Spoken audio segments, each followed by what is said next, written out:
کہ اسلام میں قسم کا کوئی اوقات ہے ہی نہیں۔ کیا بولا تو نے؟ کہ اسلام میں قسم کا کوئی اوقات ہے ہی نہیں۔ اس جاہل کا یہ کہنا ہے کہ اسلام میں قسم کی کوئی اوقات نہیں۔ آئیے میں اس کو قسم کی اوقات دکھاتا ہوں۔ اللہ رب العالمین نے قسم کی حفاظت کرنے کا حکم دیا۔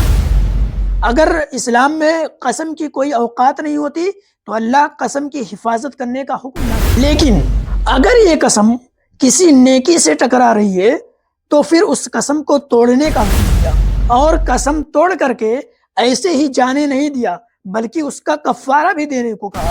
اگر قسم کی کوئی اوقات نہ ہوتی تو اللہ رب العالمین کفارہ دینے کا حکم نہ دیتا۔ اسلام میں قسم کی اتنی زیادہ اوقات ہے کہ اللہ کے نام کی جھوٹی قسم کھانے پر ڈائریکٹ جہنم کی وارننگ ہے، وہاں پر کوئی کفارہ نہیں، ڈائریکٹ جہنم کی وارننگ۔ قسم کی کوئی اوقات نہ ہوتی تو جھوٹی قسم پر جہنم کی کوئی وارننگ نہ ہوتی۔ کیونکہ اگر آپ کسی بھی وجہ سے اپنی قسم کو توڑ سکتی ہیں اور اس کے اگینسٹ پیسے دے کے کر سکتی ہیں بات، تو اس کا مطلب ہے قسم کی کوئی اوقات نہیں۔ ارے جاہل، واقعی میں تو اس محلے کا سب سے بڑا اس جاہل کا یہ کہنا ہے کہ اگر قسم کسی وجہ سے توڑ سکتے ہو تو پھر کوئی اوقات نہیں۔ اسلام میں قسم کسی وجہ سے نہیں بلکہ اگر قسم گناہ کے کام پر ہے تو توڑا جاتا ہے۔ اسلام میں قسم اگر نیکی کے خلاف ہے تو توڑا جاتا ہے، لیکن اگر قسم نیکی کے کام پر ہے تو اس قسم کو پورا کیا جاتا ہے۔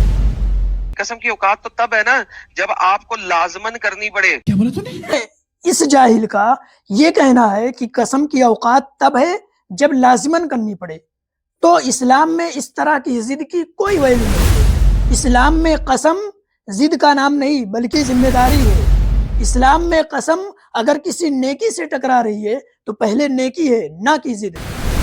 اسلام میں قسم کی ویلو اللہ کی رضا کے ساتھ ہے نہ کہ بندے کی انا اور اس کی ضد کے ساتھ۔ نہ تو قسم کی کوئی اوقات